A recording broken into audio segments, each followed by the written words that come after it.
Nanti kita coba melihat seperti apa sih e-learning Unpad itu. Baik, kita coba melihat bahwa di sini e-learning pada saat kita akan membuka e-learning atau LMS Unpad yang berbasis Moodle, ini ada alamat URL yang Bapak Ibu bisa akses. Pertama adalah URL-nya Bapak Ibu. Nanti diketikkan di browser itu sambil berjalan saja. E-learning, e-learning.unpad.ac.id. Ini adalah alamat portal untuk e-learning. Kemudian apa saja yang menjadi bahan untuk diskusi atau untuk workshop pada hari ini? Pertama adalah kita akan membahas pertama adalah kesiapan akun e-learning. Jadi e-learning ini dapat diakses atau dapat digunakan oleh user, oleh pengguna yang memiliki akun. Pertama, levelnya ada level dosen. Berarti di sini yang tadi awal, kita pastikan kesiapan akun e-learning dosen. Jadi semua dosen wajib memiliki akun e-learning. Tadi di awal kita pastikan dulu kan, di antara Bapak Ibu yang belum memiliki akun, sambil berjalan bisa menghubungi Mas Indra untuk dibuatkan akun e-learning. Kemudian yang kedua, setelah akun kita dapatkan, untuk mata kuliah yang kita nanti akan ajarkan atau kita akan ampuh, itu ternyata harus disetting oleh admin e-learning. Artinya mata kuliah tersebut harus di-enroll oleh admin. Nah, proses enroll mungkin nanti sambil berjalan, kalau yang ada yang belum ada mata kuliahnya, untuk salah satu saja di workshop ini, Bapak Ibu bisa hubungi admin saja. Kemudian yang ketiga adalah kita akan coba melihat bagaimana sih dosen itu bisa melakukan manajemen konten. Jadi ternyata dosen itu bisa melakukan proses aktivitas perkuliahan seperti biasa, kayak seperti kita sering mengajarkan kalau secara konvensional tetap muka di kelas, kita presentasi dengan menggunakan PowerPoint, mahasiswa mendengarkan di kelas. Nah, di sini pun kita ada proses interaksi. Dosen bisa memasukkan materi, bisa berupa file, kemudian video, ataupun rekaman. Ataupun dosen merecord, kita bisa sharekan kepada mahasiswa. Kemudian ada juga kita bisa membuat aktivitas tugas atau assignment. Seperti pada saat semester antara kemarin kita membuat ada ujian UTS, UAS secara e-learning, kita buat aktivitasnya yang mana sih yang kita gunakan. Nah, yang terakhir mungkin kita akan sharing. Kemudian ini sebagai informasi awal Bapak Ibu ya. Ke depan 2 hari ini Putik itu sedang melakukan proses pembagian server. Artinya kita ingin pada saat nanti perkuliahan daring pada semester ganjil nanti, server tidak mudah down. Karena pengalaman kemarin waktu hari Senin, ternyata di IPB kan sudah mulai perkuliahan tanggal 1 September. Nah, baru 1 hari server sekelas IPB pun langsung down servernya. Karena alamatnya 20.000 mahasiswa login secara bersama-sama berkuliah, akhirnya down juga servernya. Nah, Unpad pun sendiri, kita nanti Bapak Ibu jangan kaget, misalkan 1 atau 2 hari kemudian, apabila membuka e-learning yang tadi alamatnya e-strip learning, muncul halamannya tidak seperti yang langsung tampilan e-learningnya, tapi nanti tampilan berbentuk portal seperti ini.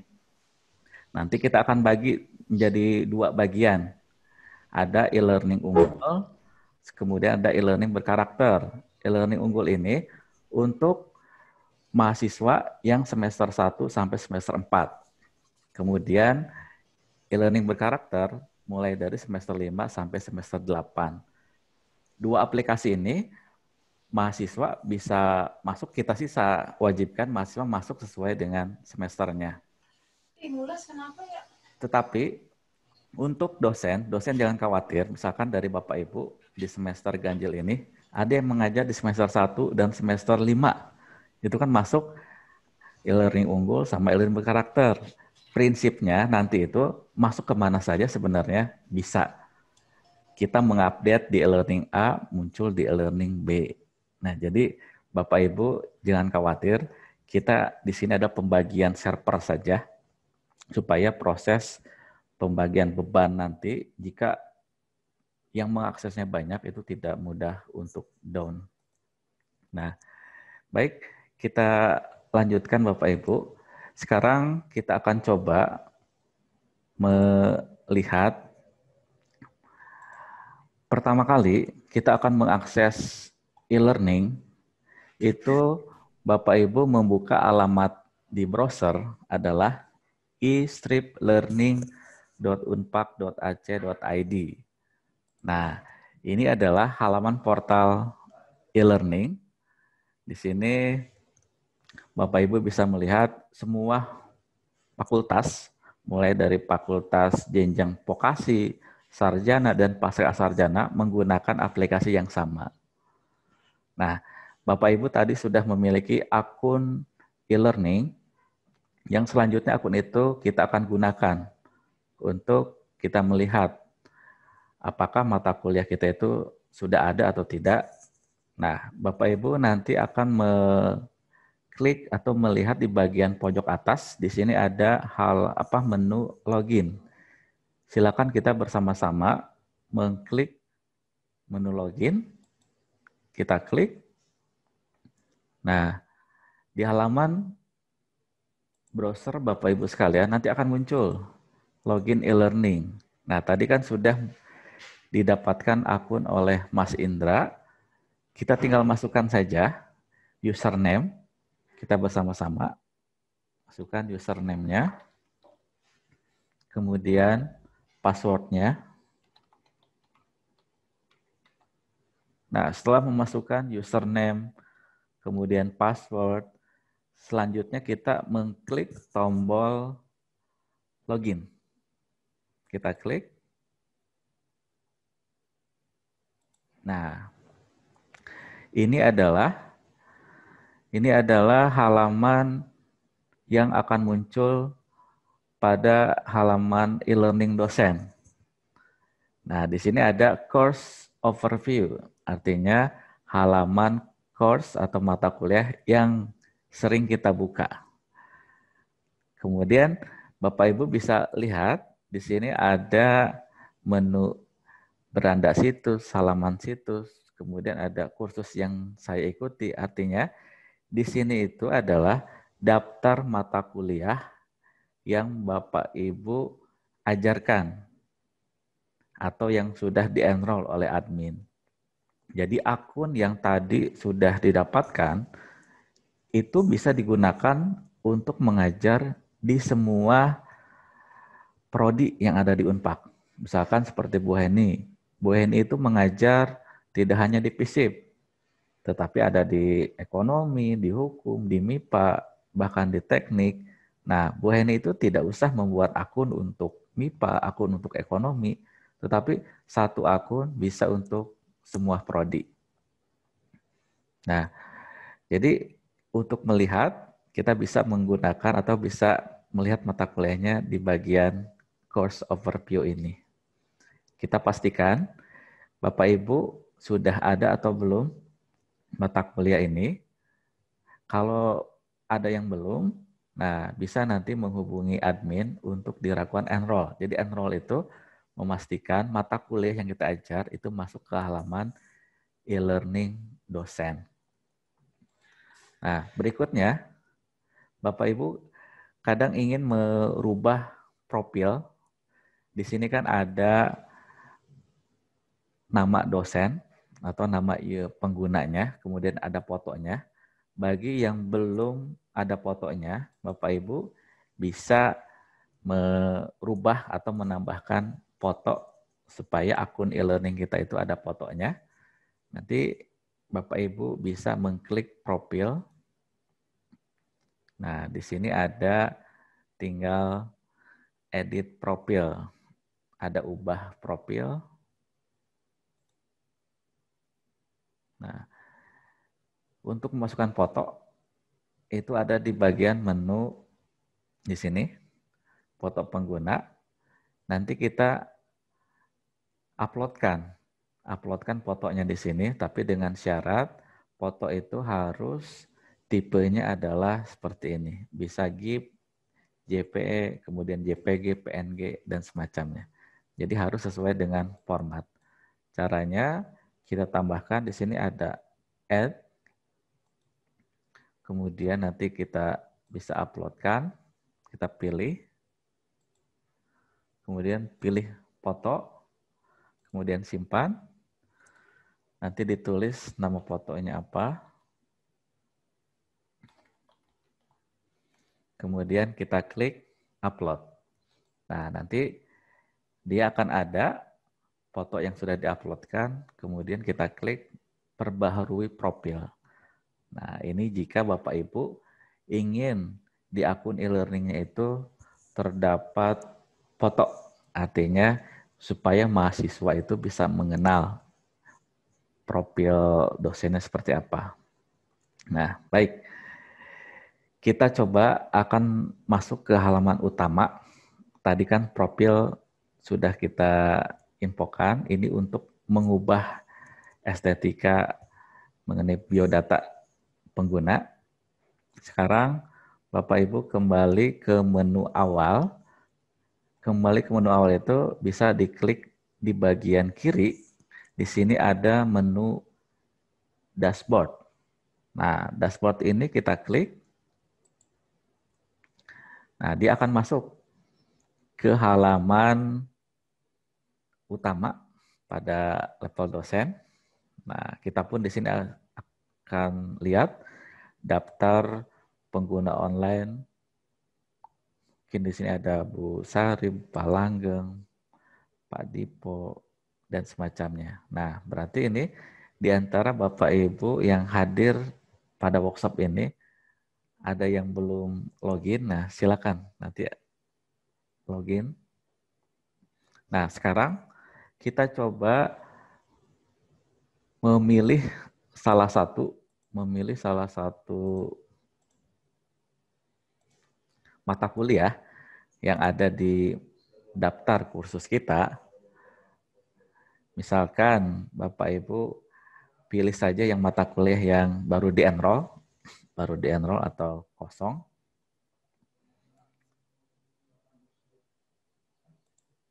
Nah, pastikan kita klik, contoh saya tadi sudah memilih salah satu mata kuliah. Nah, akan muncul tampilan seperti ini Bapak Ibu ya. Halaman di atas, di sini ada general. General itu apa sih?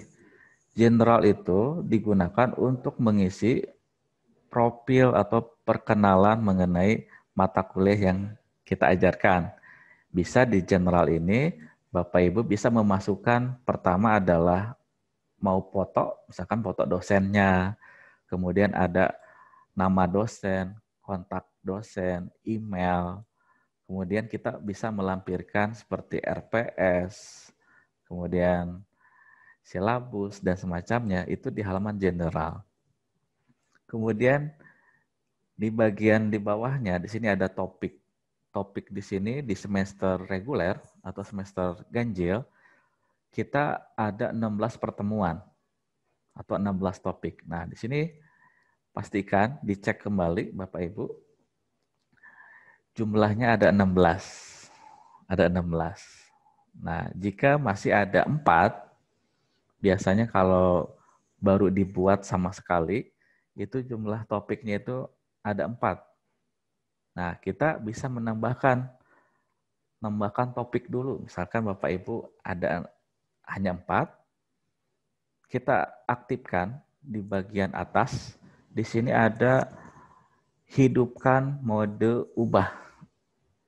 Nah, kita klik. Nah, tampilannya akan berubah Bapak Ibu. Yang tadinya tadi terkunci, sekarang muncul tombol-tombol seperti ubah, seperti ada tambahan aktivitas, dan semacamnya. Nah, jika kita tadi melihat di mata kuliah kita itu baru 4 topik. Nah, kita bisa menambahkannya itu, Bapak Ibu di scrolling saja ke bagian paling bawah. Di bagian bawah di sini ada add topic. Nah, kita klik add topic, fungsinya adalah untuk menambahkan topik. Jika kita baru ada 4 topik, kita tambahkan sesuai dengan kebutuhan. Yang tadi kan kita ada 16. Kalau 16 dikurangi 4 berarti 12. Kita bisa tambahkan 12. Tapi kalau yang sudah lengkap, bagi yang sudah lengkap, diabaikan saja. Ini contoh untuk menambah topik, misalkan saya mau menambah 1. Kita klik add topik. Nah, maka akan ditambahkan, akan bertambah 1 topik yang tadi 16 menjadi 17. Nah, kalau kebanyakan topik, misalkan Bapak Ibu salah menulis, menambah datanya terlalu banyak, kita hapus saja. Cara menghapusnya adalah klik di bagian atas, di sini ada menu ubah, kita klik. Nah, di bagian menu paling bawah di sini ada delete topic. Kita klik delete topic. Kemudian data yang tadi 17 itu akan terhapus secara otomatis. Nah, jadi itu adalah pertama kita mengecek topik kita sudah ada 16 atau belum. Nah, berikutnya kita akan coba mengisikan menu paling atas. Di sini ada general. General tadi misalkan kita akan ubah menjadi kayak seperti apa? Greeting atau pengucapan misalkan selamat datang ataupun mengisi profil dosennya. Bapak Ibu diklik menu bagian atas di ujung, kita klik. Di sini ada menu edit bagian. Nah, kita coba klik saja edit bagian. Kita klik. Nah, pada saat kita buka, di bagian nama bagian atau name section, ini terkunci. Nah, misalkan kita ingin merubah tulisan general ini menjadi remark selamat datang atau welcome. Kita bisa klik modifikasi. Kita klik modifikasi, maka dia akan hilang. Kita ubah sebagai contoh, welcome. Nah, kemudian ini adalah untuk yang tadi keterangan. Bisa singkat saja, jangan terlalu panjang. Untuk di bagian deskripsi atau penjelasan, nah ini bisa kita tambahkan kayak seperti tadi. Kita ingin memberikan identitas seperti foto dosen, kemudian ada teks narasinya. Nah, Bapak Ibu, misalkan sebagai contoh, saya akan memasukkan terlebih dahulu foto, misalkan mahasiswa itu supaya tahu dosen itu siapa sih, fotonya bagaimana atau mukanya seperti apa. Karena kalau kita sifatnya daring, kita tidak tahu mahasiswa kita itu seperti apa, apalagi mahasiswa baru yang dia benar-benar baru masuk ke Pakuan, dia tidak mengetahui dosennya itu siapa. Untuk memasukkan foto, kita masukkan di sini, Bapak Ibu pilih, ada menu seperti gunung di sini dengan namanya adalah insert or edit image. Nah, ini adalah menu untuk memasukkan foto. Nah, kita klik.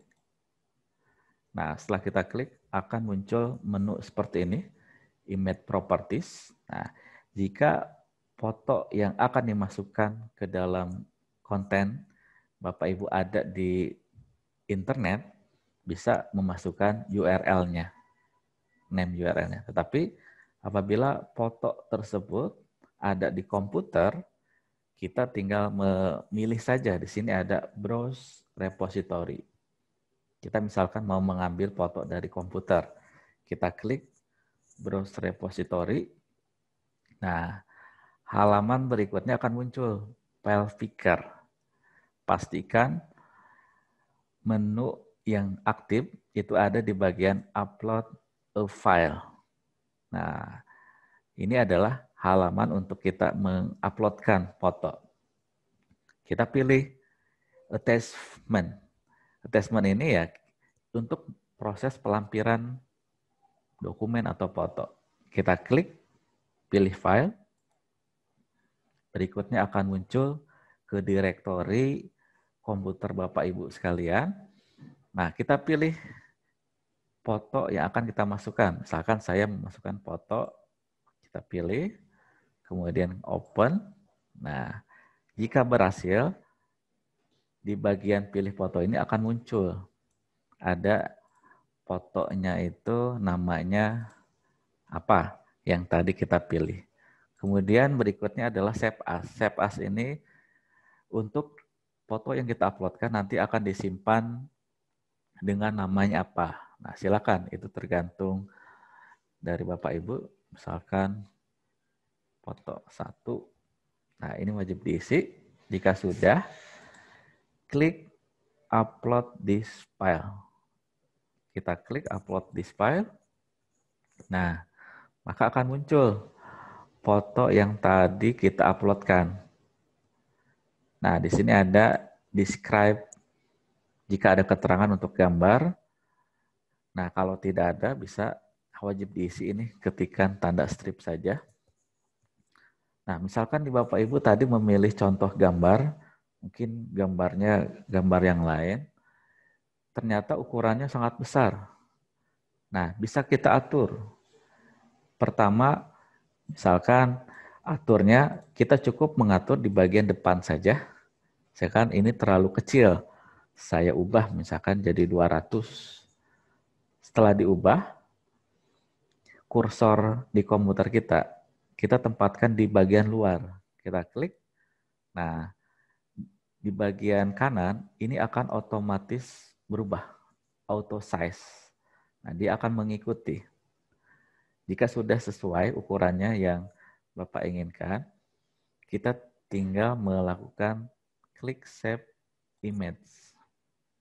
Nah, ini sudah berhasil masuk. Ternyata setelah hasilnya ini terlalu besar. Jangan khawatir, foto yang kita masukkan itu bisa diedit kembali.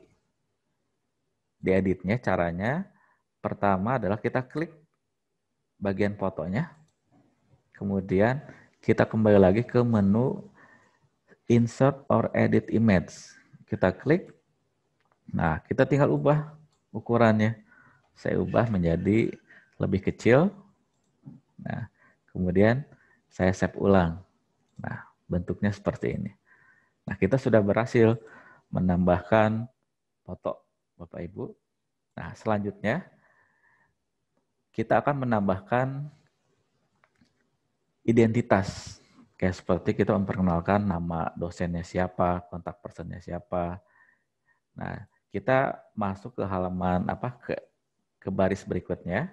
Caranya kita klik bagian luar sebelah kanan, klik, kemudian tekan enter. Maka kursor nanti akan di bagian bawah.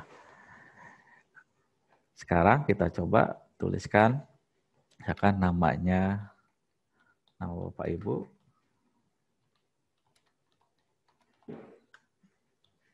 Kemudian kita masukkan alamat email.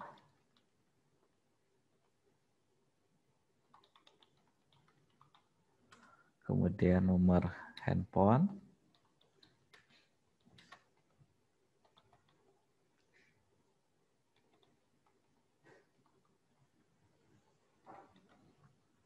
Nah, misalkan cukup seperti ini, kita ingin menginformasikan identitas kita saja. Nah, kita akan melakukan save. Bapak Ibu, di bagian bawah, di sini ada menu simpan perubahan. Nah, artinya yang tadi kita isikan tadi, kita akan ubah. Nah, kita akan ubah dengan klik save atau simpan perubahan. Nah, maka Ini akan ada di halaman depan. Halaman depan dashboard Bapak Ibu sekalian. Nah, ternyata dari hasil yang tampak di layar e-learning kita, ternyata foto dan namanya itu berada di bagian kiri. Nah, kalau dilihat ini kurang Kurang enak untuk dilihat, seharusnya di bagian tengah. Nah, Bapak Ibu bisa mengubahnya. Mengubahnya di bagian sama seperti tadi, ubah, kita edit. Nah, kita tempatkan saja ini di bagian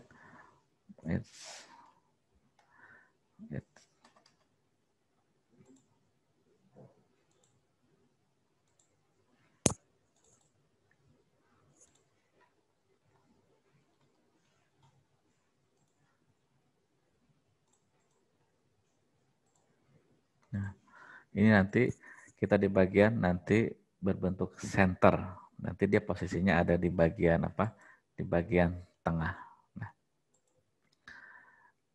Nah, berikutnya Bapak Ibu melihat di bagian bawah di sini kan ada pengumuman. Nah, pengumuman ini kita tidak gunakan. Nanti kan kita akan memasukkan seperti deskripsi mata kuliah.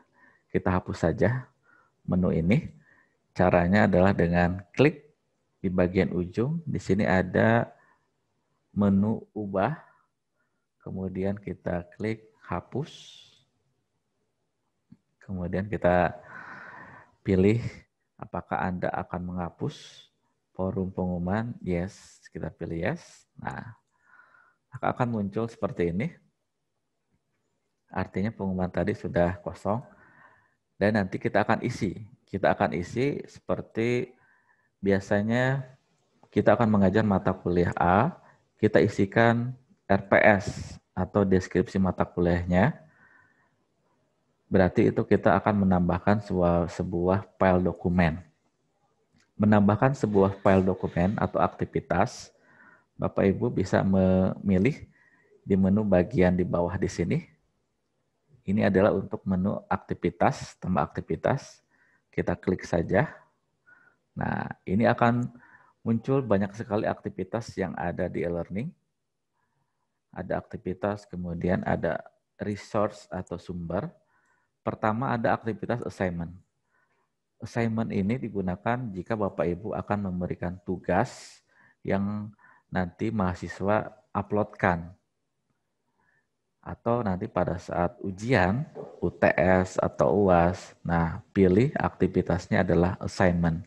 Nanti ada batasan waktu pengumpulan tugasnya, tanggal berapa, jam berapa, nanti ada di assignment. Kemudian ada aktivitas attendance. Nah ini untuk kehadiran. Nah, nanti kita pun akan buat pada workshop hari ini, seperti apa sih kehadiran yang pas. Kemudian ada juga video conference. Nah, seperti kita kuliah, mungkin Bapak Ibu familiar dengan Zoom, dengan Google Meet. Nah, kita pun menyediakan video conference gratis, artinya bisa digunakan tanpa ada batasan jam, kayak seperti Zoom. Kalau Zoom yang gratis itu kan maksimal 40 menit. Tetapi di sini ada untuk conference ada Big Blue Button, kemudian ada Jitsi. Ini bisa lebih dari 1 jam. Terserah Bapak Ibu menyetingnya. Kemudian ada choice, ada forum, ada quiz. Nah, kita sekarang akan menambahkan sebuah file RPS. Kalau file RPS berarti bentuknya adalah dokumen, maka yang kita pilih adalah di resource atau sumber, dengan kita memilih sumber filenya adalah file. Kemudian setelah kita klik, kita jangan lupa klik menu tambah. Kita klik menu tambah. Nah, maka akan muncul halaman seperti ini. Nah, klik di sini ada bagian umum, kita tulis nama. Contohnya saya akan memasukkan RPS.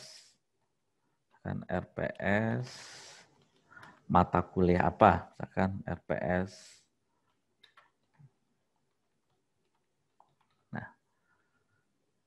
RPS mata kuliah web programming. Nah, di sini ada deskripsi. Deskripsi itu bisa kita masukkan deskripsi mata kuliah. Nah, kita tambahkan saja.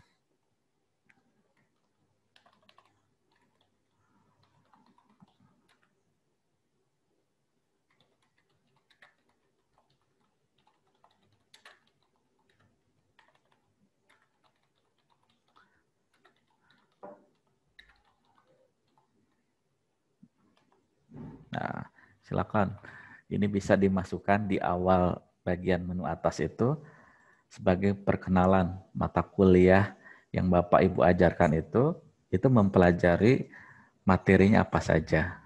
Nah, deskripsi ini kan akan kita munculkan di halaman mahasiswa. Bapak Ibu jangan lupa klik di bagian bawah di sini ada checkbox, tampilkan deskripsi di halaman kursus, dicentang. Kita centang, kemudian baru kita akan menambahkan file. Nah, cara menambahkan file sebenarnya ada dua cara. Cara pertama adalah kita bisa klik di menu di bagian atas Add. Kita klik, muncul seperti ini. Kemudian kita pilih Attachment. Pilih filenya. Sebagai contoh, saya akan memasukkan contoh ini file RPS-nya. RPS web. Kemudian kita klik Upload this file. Nah, dia akan muncul. Dia akan muncul langsung di halaman utama. Ini cara yang pertama. Nah, cara yang kedua, kita dengan cara drag and drop. Nah, kita hapus dulu.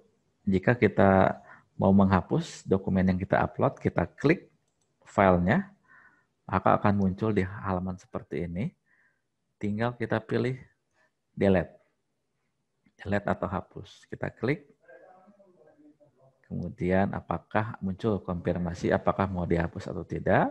Jika dihapus, klik OK, maka file yang kita uploadkan itu akan menjadi kosong kembali. Akan kosong. Nah, cara yang kedua, kita dengan proses menarik dan meletakkan di halaman course, artinya dengan proses drag and drop. Langkahnya adalah Bapak Ibu pilih dulu dokumen yang akan kita upload, misalkan contoh, ini ada sebuah dokumen, misalkan RPS, kita klik, kita drag, kita tempatkan di bagian sini, langsung. Nah, silakan. Bapak Ibu bisa memilih nanti mau menggunakan metode yang mana. Nah, jika sudah lengkap, kita sudah berikan nama, sudah berikan deskripsi, file yang sudah dimasukkan, kita akan klik menu di bagian bawah, simpan dan kembali ke kursus. Nah, kita klik. Nah, maka di sini akan muncul. Di sini akan muncul yang tadi Bapak Ibu masukkan RPS-nya. Nah, jadi itu adalah proses pemasukan dokumen. Pemasukan dokumen ini sama nanti seperti di kita mau memasukkan dokumen di pertemuan 1, pertemuan 2, prosesnya hampir sama seperti itu. Nah, selanjutnya pada saat semester antara kemarin kita biasa membuat kehadiran, membuat absen kehadiran mahasiswa itu per topik. Topik 1 kita buat daftar kehadiran, topik 2 kehadiran, ketiga kehadiran. Nah, kalau ada 16 pertemuan berarti Bapak Ibu membuat 16 kali. Nah, kalau saya sih mengusulkan kita lebih baik membuat satu kehadiran untuk satu semester. Nah, dengan kata lain, itu menjadi lebih efisien. Karena kita sudah memplotting itu satu semester. Nah, untuk penempatan kehadiran berarti tidak lagi di bagian topik per topik, tetapi kita bisa tempatkan di bagian general tadi, di bagian atas. Nah, aktivitas untuk kehadiran di e-learning ini namanya adalah attendance. Nah, baik, kita coba akan membuat kehadiran tampilannya sama seperti ini di halaman utama. Di sini ada menu tambahkan aktivitas sama seperti tadi. Kita klik. Kemudian di menu aktivitas kita pilih attendance. Nah, attendance untuk kehadiran. Kemudian kita klik tambah. Nah, maka akan muncul name attendance. Nah, silakan ini bisa diedit oleh Bapak Ibu. Misalkan ini kan name-nya adalah bahasa Inggris. Nah, karena mahasiswa saya itu kebanyakan familiarnya bahasa Indonesia, saya coba tambahkan dengan bahasa Indonesia. Presensi kehadiran bisa dituliskan presensi atau daftar hadir. Nah, kemudian di bagian deskripsi, di sini kita berikan penjelasan. Kita berikan penjelasan, silakan mahasiswa mengisikan daftar kehadiran terlebih dahulu. Nah, penjelasan ini kita ingin munculkan di halaman depan, kita klik tampilkan deskripsi supaya muncul di bagian depan. Nah, sama seperti tadi, kita akan save, simpan dan kembali ke kursus. Klik. Nah, kita buat. Kita sudah berhasil membuat attendance, tetapi belum selesai Bapak Ibu. Ini kita akan melakukan setting. Kita baru membuat kerangkanya. Kita akan membuat settingnya seperti apa. Bapak Ibu tinggal klik menu aktivitas attendance, kita klik satu kali. Nah, muncul tampilan seperti ini. Tampilan seperti ini. Kita selanjutnya akan membuat sesi. Misalkan sesi pertama, pertemuan pertama itu di Kaldor Academy kan kita kuliah tanggal 21 September. Berarti kita coba cek, kita klik add session. Nah, ini akan muncul untuk session pertama. Ada di add session ini ada date. Kita masukkan saja. Misalkan saya mata kuliah ini kuliahnya itu tanggal 22 September. Saya klik September. Nah, kalau di jadwal saya mahasiswa bisa absen pada saat jam perkuliahan. Saya kuliah jam 8 sebagai contoh sampai jam 10. Nah, berarti di antara jam 8 sampai jam 10 ini mahasiswa bisa melakukan absensi atau melakukan kehadiran, mengisi daftar hadir. Jika lewat berarti dia dianggap bolos atau alpa. Nah, deskripsi kita tuliskan sama seperti tadi, penjelasan. Nah, karena kita ingin membuat sebuah kehadiran itu yang akan diulangi selama 16 pertemuan. Berarti kita akan membuat multiple session. Jadi tidak hanya satu kali. Nah, kita klik multiple session. Nah, di bagian multiple session, Bapak Ibu, ada menu yang namanya repeat decision. Repeat decision itu kita akan mengulangi proses pembuatan daftar kehadiran ini sesuai dengan yang kita pilih. Misalkan kita klik repeat. Nah, yang tadinya tidak aktif menjadi aktif. Nah, repeat on akan diulangi pada hari apa? Misalkan kalau saya di sini 22 September. 22 September itu adalah hari Selasa. Kita klik, dia akan diulangi 1 minggu sekali. Nah, kemudian di bagian bawah, di sini ada repeat until. Repeat until ini adalah terakhir mata kuliah ini itu sampai tanggal berapa. Nah, kalau di kalender akademik, kita kuliah itu sampai tanggal 9 Januari. Nah, kita tulis 9 Januari 2021. Nah, kita sudah masukkan multiple session. Nah, berikutnya adalah ada student recording. Nah, kita ingin itu untuk yang mengisikan kehadiran, apakah dilakukan oleh dosen sendiri atau oleh mahasiswa? Kalau saya sih ingin oleh mahasiswa saja, otomatis. Nah, maka di bagian student recording, kita setting. Di bagian student recording, kita klik, di sini adalah allow. Nah, di sini ada auto marking. Automatic marking, kita pilihnya adalah yes. Kemudian kita pilih bagian di bawah automatic select. Jadi jika dia mengakses e-learning pada jam tersebut, dia akan otomatis terisi kehadirannya. Nah, setelah semuanya lengkap dari awal sampai dengan student recording, kita tinggal mengklik menu add atau tombol add. Kita klik.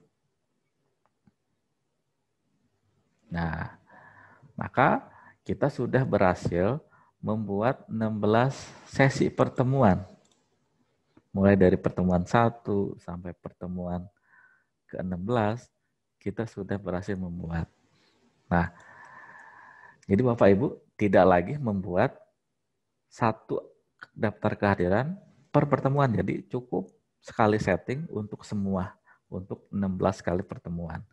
Nah, ternyata pada saat ujian, misalkan pada saat ujian di pertemuan 8 UTS, nah kita menerima daftar jadwal itu berbeda. Yang tadinya hari Selasa ternyata hari Rabu. Nah, karena kita sudah terlanjur melakukan setting, kita ubah saja, kita ubah dengan menu di bagian tengah, di sini ada edit session.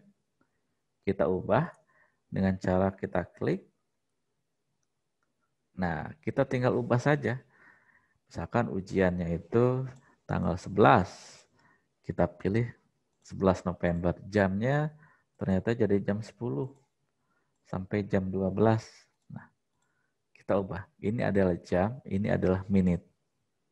Nah, selanjutnya tinggal kita simpan, lakukan perubahan.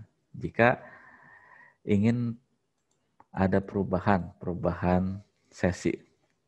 Nah, ternyata setting ini belum selesai Bapak Ibu. Ada satu tahapan lagi. Tahapan berikutnya adalah status set. Status set ini kita klik. Nah, status set ini ada defaultnya ada 4. Ada present. Present itu untuk menyatakan hadir. Kemudian late, ini untuk terlambat. Excuse, izin. 4 itu absen atau bolos. Nah, ini ada poinnya. Nah, kita bisa setting. Misalkan kita akan membuat hanya 2 saja. Misalkan kita akan membuat hadir dan tidak hadir. Berarti yang digunakan adalah 2 keterangan saja. Berarti sisanya kita hapus. Bisa, silakan. Tapi kalau mau menggunakan seperti ini pun silakan. Nah, kita setting saja. Misalkan di sini bahasa Inggris, kita beri penjelasan pakai bahasa Indonesianya. Akan hadir. Ini telat. Izin. Alpa atau bolos. Nah, untuk poin ini misalkan untuk hadir, kita bisa atur misalkan 1 ataupun 2. Nah, untuk telat ini apakah dianggap hadir atau tidak? Kalau dianggap hadir, ya kita berikan 1. Kalau izin itu kan sama saja tidak hadir, kita berikan 0. Kemudian ada available for student. Ini ya, kalau di kuliah, di kelas, biasanya Bapak Ibu sering memberikan waktu toleransi. Waktu toleransi 15 menit. Jika lebih dari 15 menit, dia tidak bisa mengisi kehadiran atau dianggap tidak masuk. Nah, kita di e-learning pun bisa melakukan setting seperti itu. Kalau saya sih biasanya setting bisa 30 menit atau 40 menit, itu tergantung kebijakan dari Bapak Ibu. Atau mau tanpa ada batasan waktu, kita berikan toleransi pun silakan saja. Ini untuk e-learning ini bisa dibedakan. Kalau kehadiran bisa mungkin kita berdasarkan jam. Tapi kalau untuk proses e-learning sendiri itu bisa berlangsung lama. Kayak seperti kita memberikan tugas 3 hari, nah berarti berjalan selama 3 hari. Atau ada forum diskusi, kita setting 2 hari, itu proses 2 hari. Sebagai contoh, saya berikan toleransi dia bisa dianggap hadir itu sebanyak 45 menit. Nah, 45 menit itu pun bisa, kalau Bapak Ibu mau 30 menit pun silakan. Kemudian di sini ada automatic set when not. Kita pilih saja salah satu di bagian hadir. Kita klik. Kemudian kita update. Nah, ini sudah selesai. Jadi proses setting itu sudah selesai. Untuk melihat nanti jika mahasiswa Bapak Ibu itu rekapan hadirnya atau tidak, bisa kita cek di bagian menu report. Menu report. Nah, jika klik all, nanti daftar mahasiswa, kayak seperti di sini ada 1 orang peserta. Nah, nanti mulai dari pertemuan 1 sampai pertemuan ke-8, dia ada rekapannya.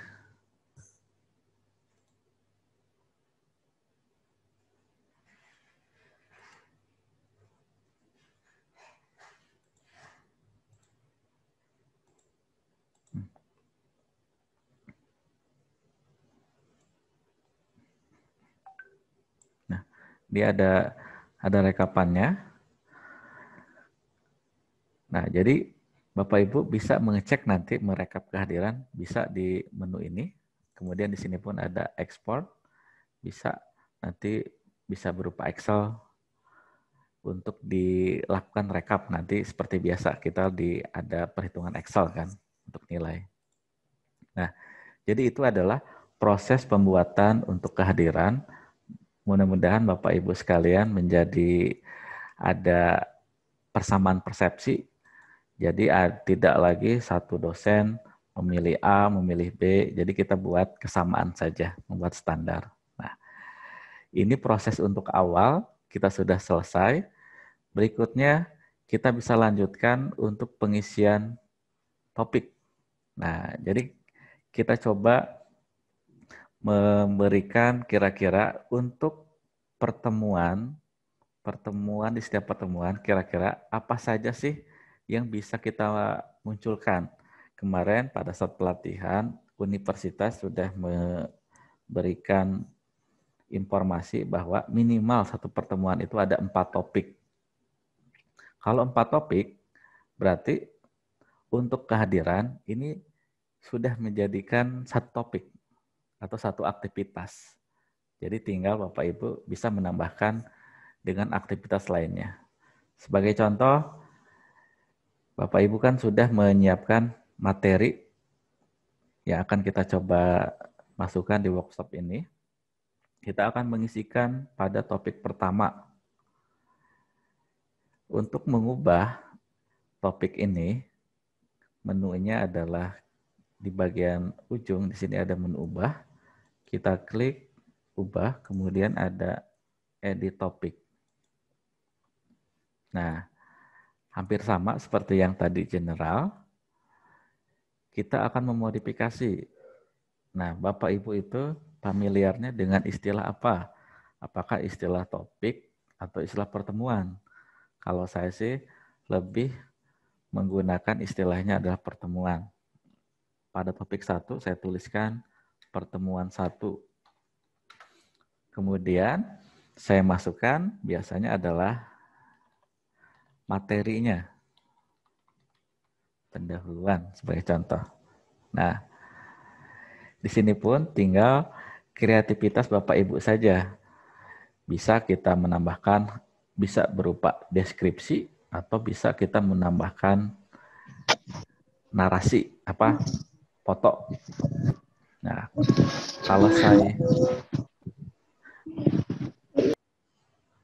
kalau saya menambahkan di bagian deskripsi, di sini saya jelaskan biasanya ada sebuah gambar. Kalau yang saya contoh,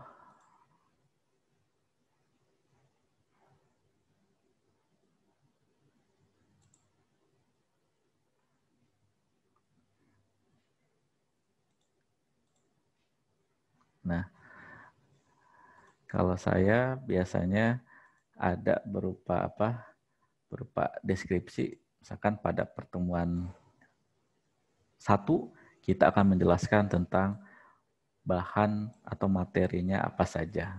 Jadi bisa Bapak Ibu bisa bisa menambahkan di bagian deskripsi ini. Nah, berikutnya untuk menambahkan seperti tadi kan kita sudah menambahkan, kita kembali.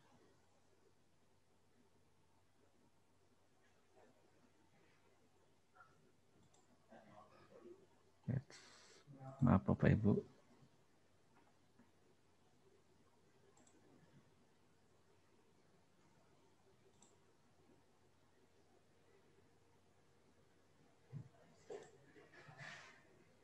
Nah, tadi kita contohkan bersama-sama.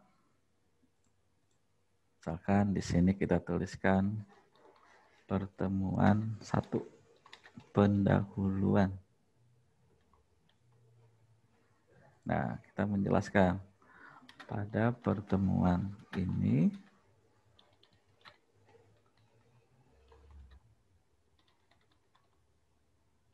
nah, untuk deskripsi singkat, ini tidak usah panjang-panjang, kita singkat saja.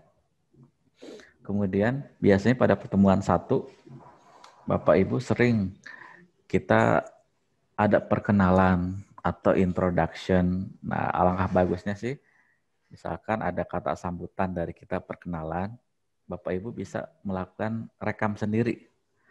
Untuk merekam, di e-learning ini ada menu namanya record video.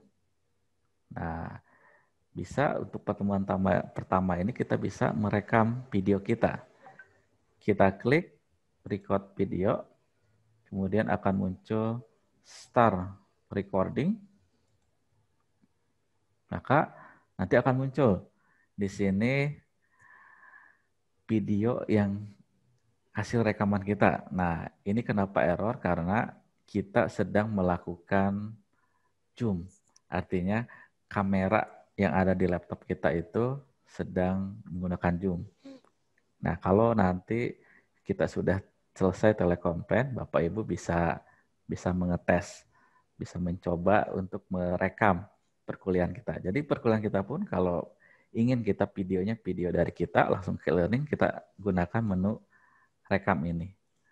Menunya itu ada di bagian record video ya Bapak Ibu. Kalau untuk suara pun bisa di sini ada record audio. Jadi nanti akan muncul suara kita.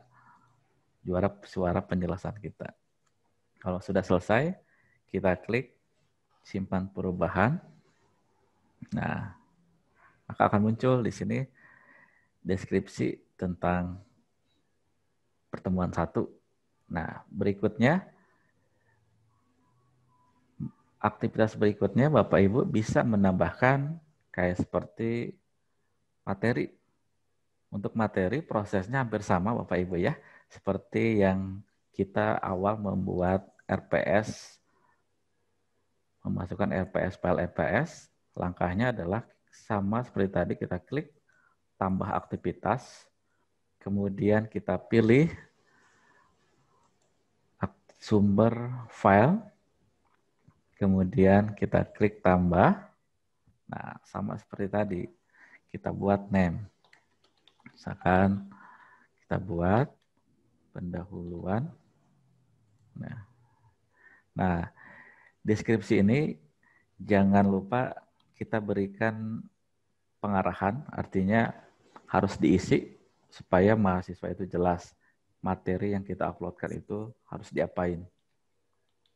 Silahkan dipelajari.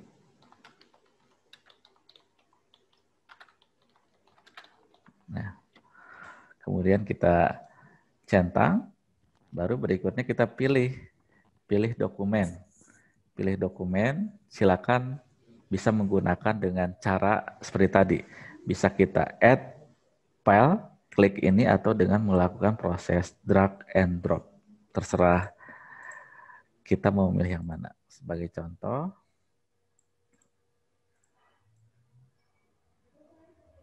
saya melakukan dengan proses drag and drop, filenya muncul, kemudian saya tinggal mengklik simpan dan kembali ke kursus. Nah, materi sudah selesai, berarti satu aktivitas kita sudah buat. Berikutnya aktivitas yang bisa Bapak Ibu tambahkan adalah membuat sebuah link.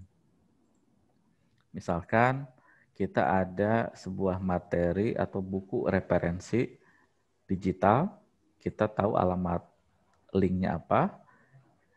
Misalkan saya tes.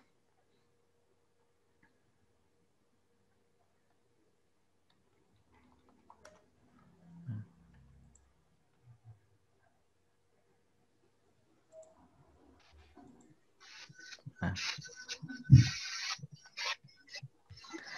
saya akan membuat aktivitas link URL. Nah, kita klik Bapak Ibu, sama seperti tadi, di bagian menu aktivitas atau resource, saya akan mengambil referensi link terkait. Menunya kalau ingin dibuat, pilihlah yang sumber URL, kita klik, kemudian kita klik tambah. Nah, baru di bagian di sini ada name, kita tuliskan name-nya itu link ini terkait tentang apa. Misalkan kita buat link pembelajaran TNL berkaitan dengan apa? Berkaitan dengan materi yang kita akan sampaikan. Kemudian external link artinya kita sudah mengetahui alamat link yang akan kita cantumkan, itu linknya apa. Sebagai contoh berarti Bapak Ibu harus berselancar dulu. Berselancar dulu, kita cari linknya. Kalau sudah dapatkan, kita copy. Kemudian di sini ada deskripsi, kita isikan saja. Silahkan pelajari dan dicoba. Nah, kita checklist, tampilkan deskripsi, kemudian kita save. Kita save dan kembali ke course.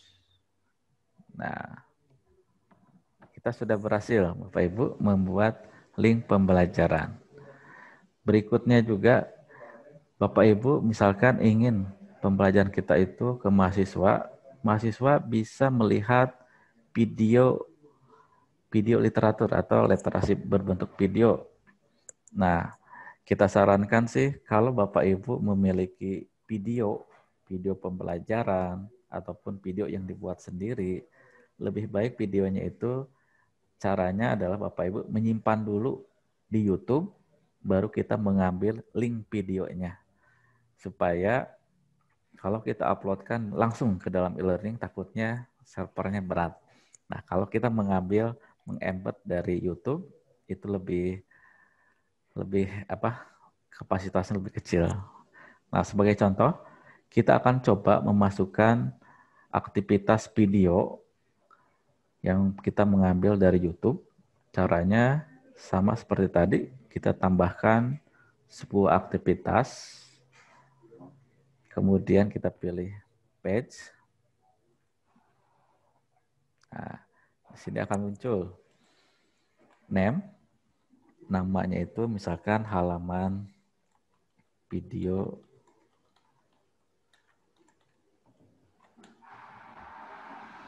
internet. Nah, kemudian kalau untuk video kita kan harus tahu dulu link videonya.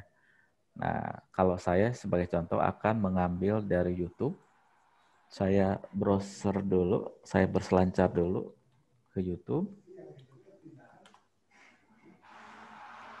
Kemudian saya akan mencari materi terkait dengan pembelajaran. Sebagai contoh, saya ingin mencari mengenai sejarah internet. Nah, saya dapatkan salah satu materi. Nah, saya klik, video yang sudah muncul. Yang kita ambil dari video YouTube ini adalah linknya, URL-nya. Dan jadi URL ini, Bapak Ibu, kita copy, kemudian masukkan nanti ke bagian menu video. Nah, menu video, kita masukkan video, Bapak Ibu, di sini mencarinya adalah insert or edit audio atau video. Jadi kita bisa menyisipkan video, bisa menyisipkan audio dengan mengklik menu ini. Kita klik, nah ini akan insert media. Bisa berupa link atau bisa berupa audio, video. Saya akan contohkan tadi kita masukkan berbentuk video, kita klik, kemudian kita insert. Nah, maka video yang tadi kita buatkan linknya, kita masukkan link, kita akan masuk, dia akan masuk ke halaman deskripsi ini. Nah, jangan lupa Bapak Ibu bisa memberikan deskripsi. Misalkan ada sebuah kasus di menit keberapa, Bapak Ibu boleh menjelaskan nanti untuk dijadikan sebagai forum diskusi. Atau kita ingin mahasiswa itu sekedar menyimak dan melihat supaya wawasan itu menjadi luas. Nah, berikan pengarahan saja. Silakan menyimak. Nah, kemudian kita centang. Untuk yang konten ini ya kita wajib diisi, kita berikan tanda strip saja. Nah, kalau sudah sama seperti tadi, kita klik, simpan, dan kembali ke kursus. Nah, video yang tadi kita embed, ini sudah muncul. Ini sudah muncul di halaman e-learning Bapak Ibu sekalian. Nah, jadi kita sudah membuat ada 3 aktivitas. Pertama adalah file atau materi, kemudian ada link, kemudian ada berbentuk video. Nah, berikutnya Bapak Ibu juga bisa, misalkan kita ingin membuat forum diskusi. Dosen ada sebuah topik diskusi dan kita ingin melihat bagaimana sih komentar dari mahasiswa, itu ada di dalam aktivitas forum. Nah, caranya sama seperti yang tadi, kita klik tambah aktivitas, kemudian ada menu di aktivitas itu namanya forum. Kita klik forum, kemudian klik tambah. Nah, akan muncul halaman seperti ini Bapak Ibu. Yang pertama ada umum atau general, ada forum name. Forum name kita isikan sesuai dengan forum diskusi pada pertemuan berapa. Misalkan sebagai contoh, forum diskusi 1 atau pertemuan 1.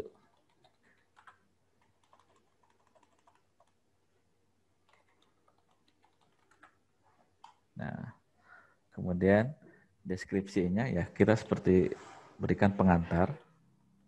Silakan.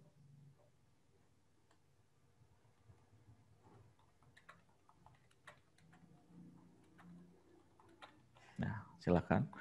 Ini bebas. Kemudian jangan lupa kita klik, tampilkan deskripsi. Nah, ada satu lagi yang perlu disetting di forum adalah forum ini kan kita harus batasi. Jangan sampai forum kita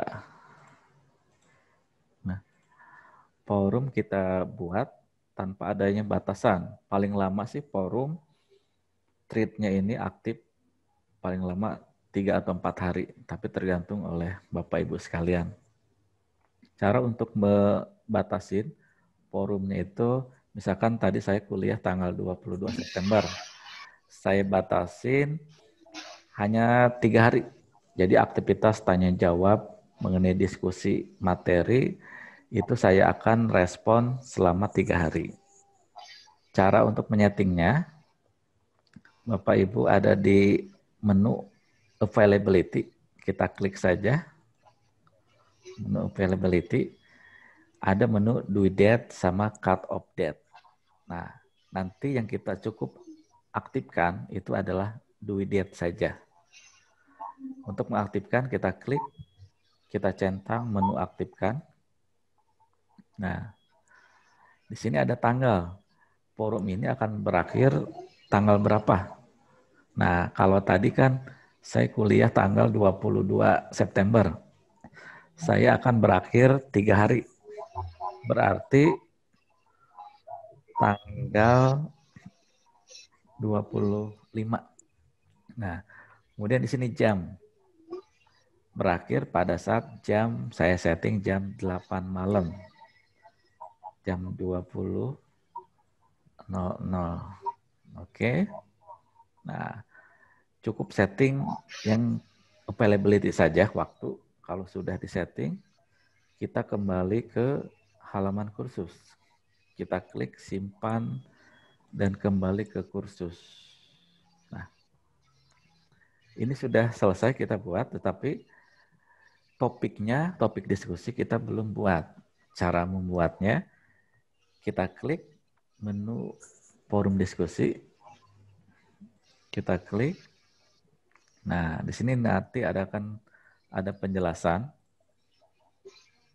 Topik ini akan berakhir 25 September jam 20.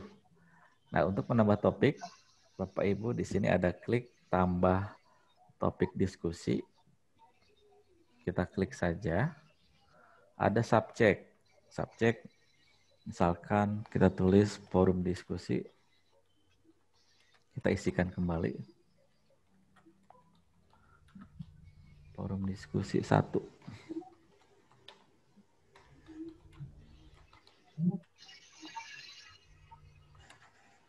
Nah, kemudian ada message atau pesan. Pesan ini ya pertanyaannya. Pertanyaan yang akan direspon oleh mahasiswa yang menjadikan sebagai bahan diskusi. Misalkan kita buat, bagaimana pendapat Anda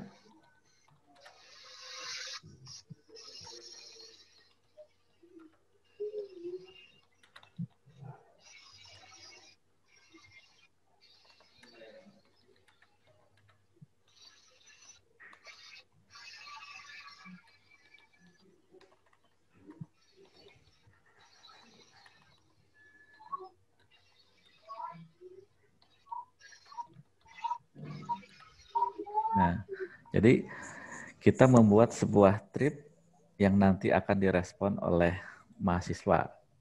Pertanyaan ini kita akan lempar ke forum. Kita klik menu di bagian bawah ada post to forum. Nah, kita klik. Nah, di sini ada menu balasan. Balasan ini kan masih 0. Jika nanti sudah terisi, dia akan terus menjadi counter. Misalkan ada balasan dari mahasiswa A, dia akan berubah menjadi 1, 2, dan semacamnya.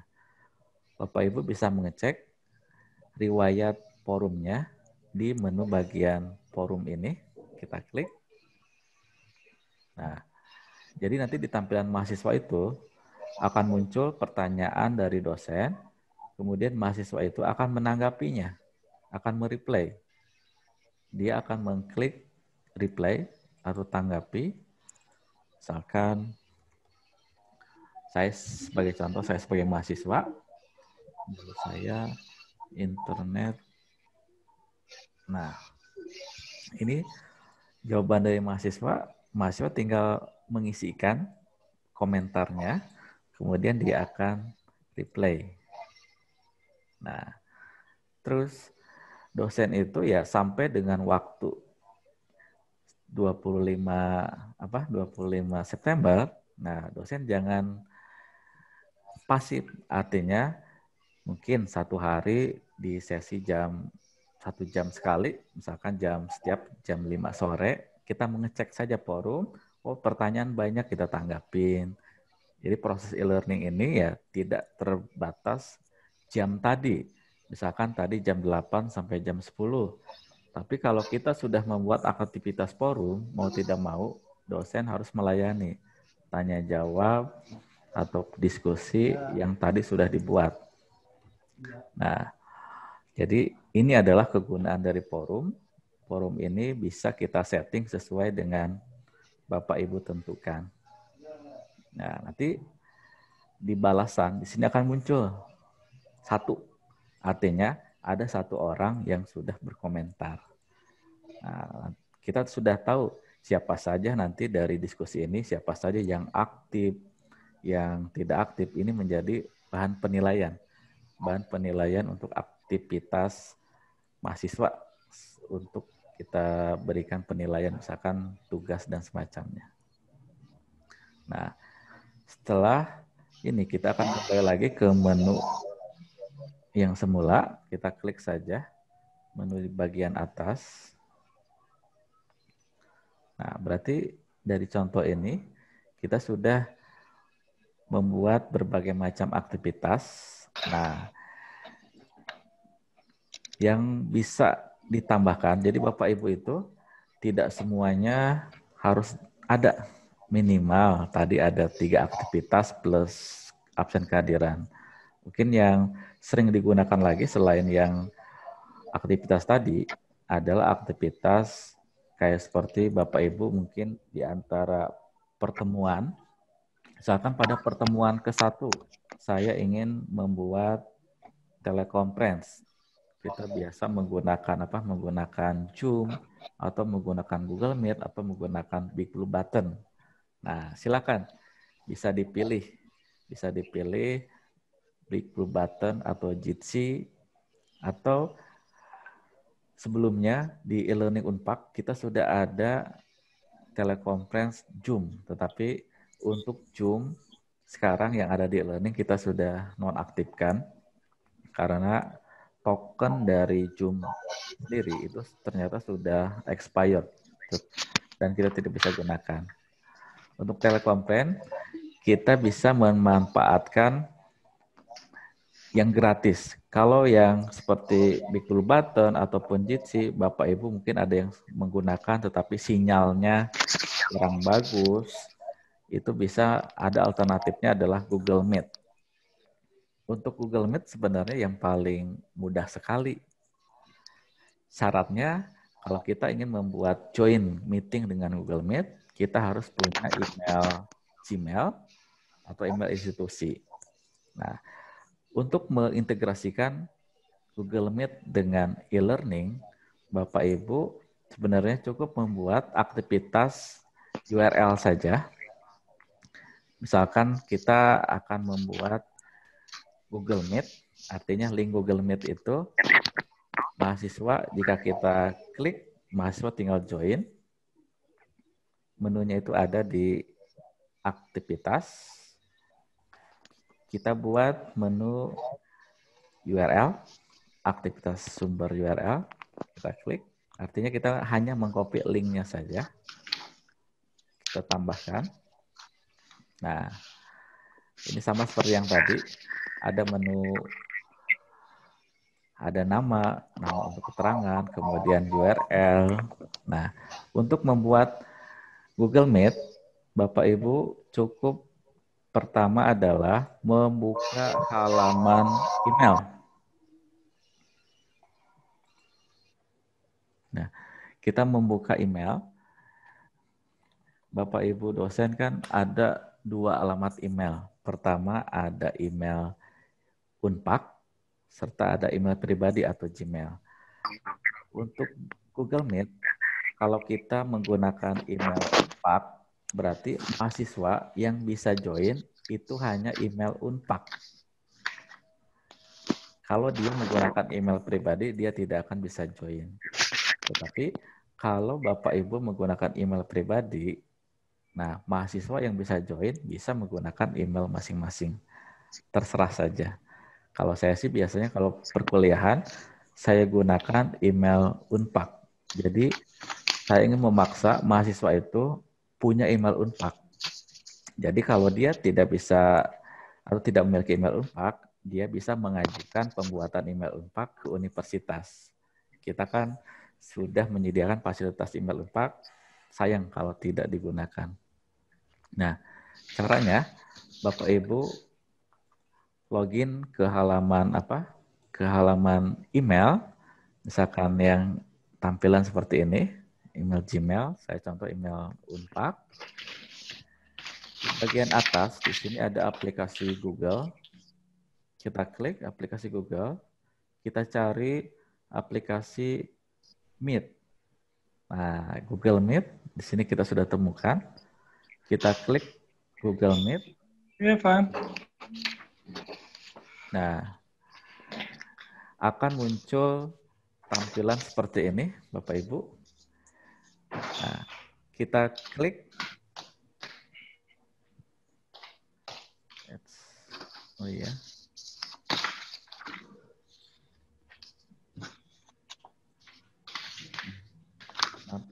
Saya contoh.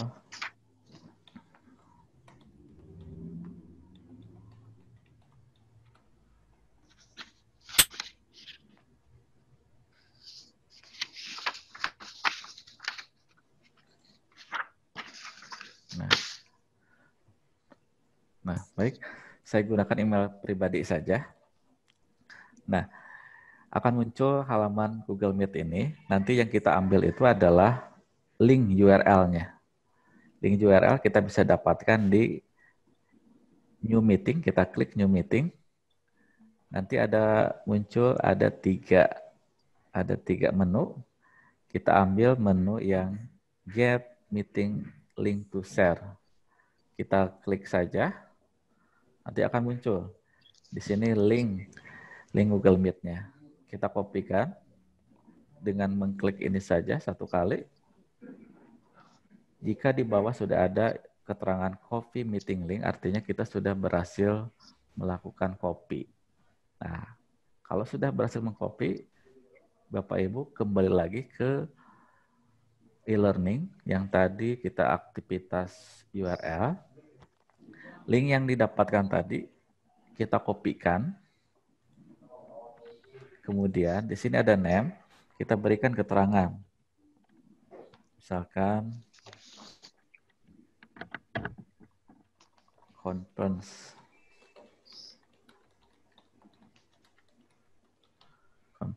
Google Meet. Nah,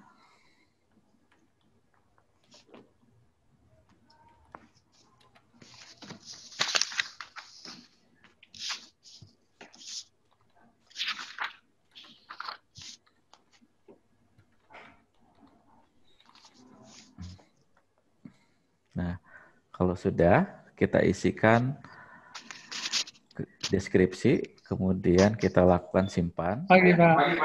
Sehat, Pak. Alhamdulillah, Pak, sehat. Wih, saya ke sini Bapak di manajemen terus. Iya. Kata Pak. Nah. Baik. Nah, ini sudah berhasil Bapak Ibu ya. Kita sudah berhasil membuat Google Meet. Jadi pada saat nanti perkuliahan, jika kita membuat conference ini, Bapak Ibu cukup mengklik saja link ini.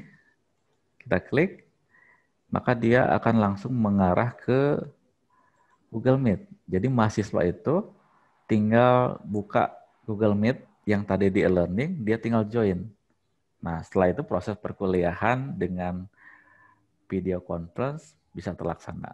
Nah, kelebihan dari Google Meet ini ya seperti tadi, waktunya bisa lebih dari 1 jam. Jika memang Bapak Ibu ada proses presentasi secara online, silakan. Bisa kita menggunakan fasilitas Google Meet ini.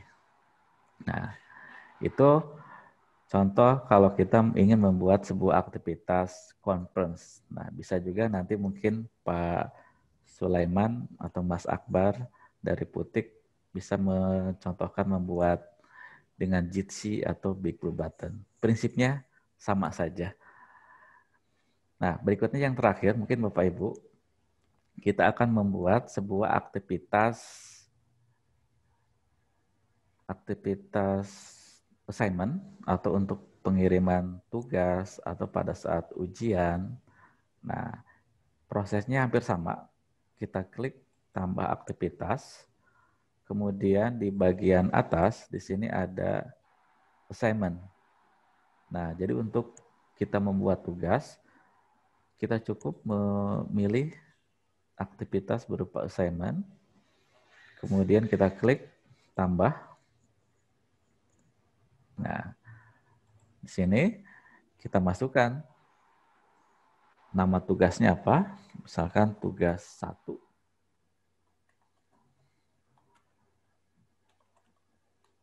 Tugas 1, materinya apa, misalkan mengenai pendahuluan.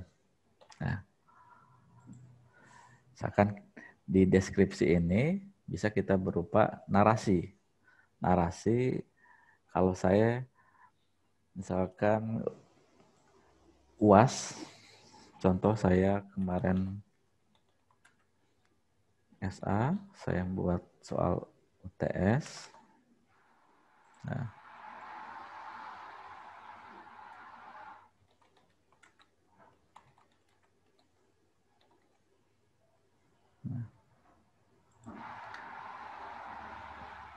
jadi Bapak Ibu bisa dengan 2 cara. Pertama, jika ada soal secara naratif, bisa memasukkan soalnya di deskripsi, silakan. Atau kita ingin membuat soalnya itu berupa dokumen.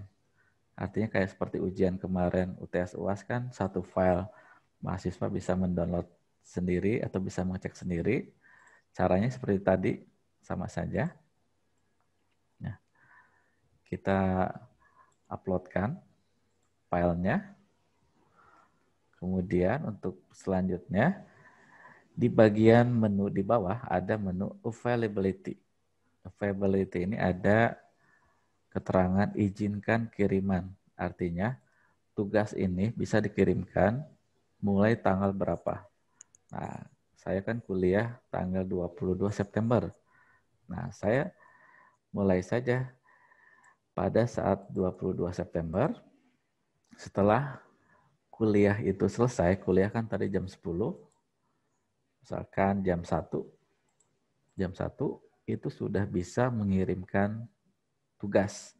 Artinya jika mahasiswa setelah perkuliahan, dia langsung mengerjakan hari itu juga, setelah jam 1, dia bisa menguploadkan tugasnya.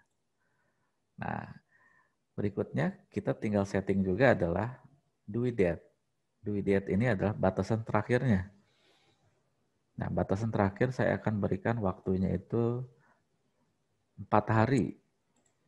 Berarti sampai tanggal 26 September, saya berikan sampai malam, jam 11 malam. Nah, kita atur tanggal terakhirnya, kemudian waktu jam terakhirnya untuk pengiriman jam berapa. Nah, ini juga bisa disetting, apakah bentuk pengiriman teks atau berkas. Kemudian di sini pun ada remind to grade, artinya kita bisa menilainya. Berarti 1 minggu setelah kita sesuaikan saja 1 minggu setelah tanggal berakhir. Misalkan tanggal 10 Oktober. Nah, jika sudah terisi semua, kita tinggal simpan dan kembali ke kursus.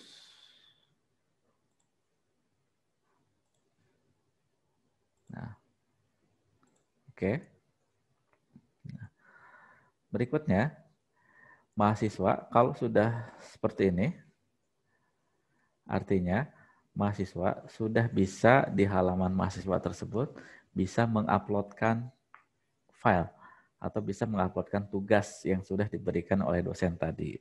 Di sini ada partisipan, artinya mahasiswa tersebut ada berapa banyak.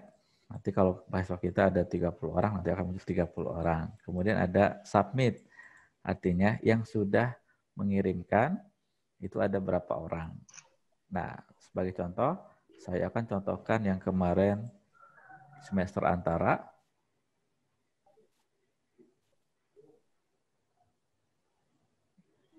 Nah, contoh semester antara.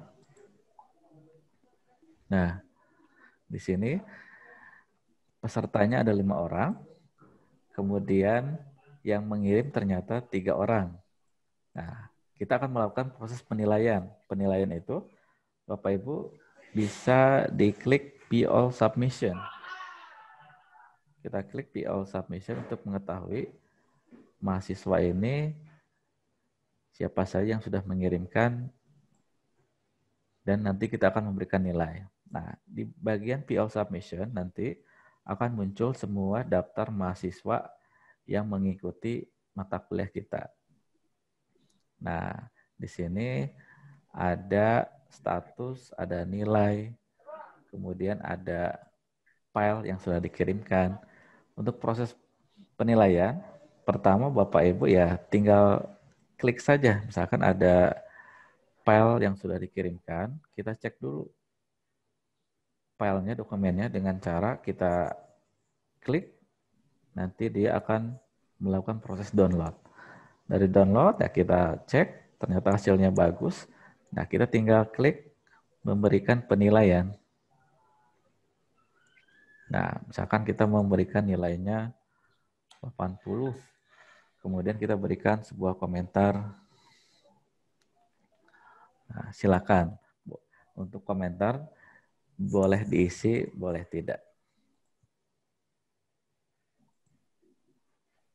Nah, kalau sudah, kita kembali lagi ke sini. Jadi semua catatan penilaian itu ada di View All Submission. Ini contoh dari UTS. Untuk tugas pun, tugas reguler seperti biasa, itu pun bisa prosesnya seperti ini. Seperti proses yang tadi saya sudah perlihatkan. Nah, jadi sebenarnya dari aktivitas-aktivitas yang sudah dijelaskan tadi, Bapak Ibu di setiap pertemuan itu tidak harus semua aktivitas tadi dimasukkan. Tinggal dipilih saja kira-kira mana yang akan dimasukkan. Untuk materi, untuk file, itu wajib di setiap aktivitas itu ada. Untuk kehadiran kan itu sudah pasti, itu ada di bagian awal. Selanjutnya untuk kayak seperti video conference, diharapkan sih dari pihak universitas jangan terlalu sering lah. Misalkan dari pertemuan 1 sampai dengan pertemuan ke-7 kita ada secara tatap muka langsung secara maya itu dua kali lah, minimal maksimal 2 kali. Nah, karena ini terkait dengan dengan kuota juga kasihan pada mahasiswa.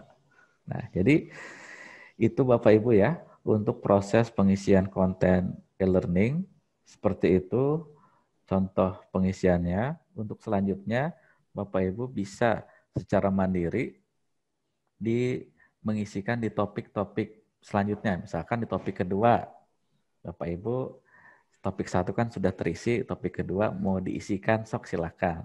Intinya pengisian konten e-learning itu tergantung kreativitas dosen masing-masing. Jadi pengemasannya itu terserah oleh dosen masing-masing. Jadi yang kita sarankan sih dalam pengisian kontennya mohon ditambahkan kayak seperti deskripsi. Jangan sampai dosen itu hanya mencemplungkan materi kemudian selesai. Nah, tapi harus proses e-learning ini harus berlangsung. Nah, jika Bapak Ibu misalkan ada waktu iseng. Misalkan sekarang kan kita belum mulai perkuliahan. Sedangkan Bapak Ibu itu materi perkuliahannya itu sudah lengkap. Nah, kita akan mengisikan pertemuan 1 sampai pertemuan 16. Soal UTS dan UAS pun ternyata sudah ada. Nah, silakan saja Bapak Ibu dimasukkan, tetapi mohon pada saat pertemuan, misalkan pertemuan 1, saya 22 September, berarti yang aktif dilihat oleh mahasiswa itu adalah pertemuan 1. Artinya pertemuan kedua, ketiga, dan seterusnya itu kita hide. Itu kita tidak munculkan di halaman mahasiswa. Cara untuk meng-hide-nya kalau Bapak Ibu terlanjur untuk membuat materi terlebih dahulu, kita tinggal mengklik sebagai contoh di sini pertemuan kedua. Saya akan kuliah pertemuan pertama mengenai pendahuluan. Pertemuan kedua saya akan hide supaya mahasiswa tidak bisa melihat dulu. Karena kalau bisa melihat dulu, mereka tidak usah join lagi, tidak usah buka e-learning lagi. Kita klik di bagian ujung. Nah, di bagian menu ketiga, di sini ada high topic. High topic seperti mata, kita klik aja. Kita klik. Nah, maka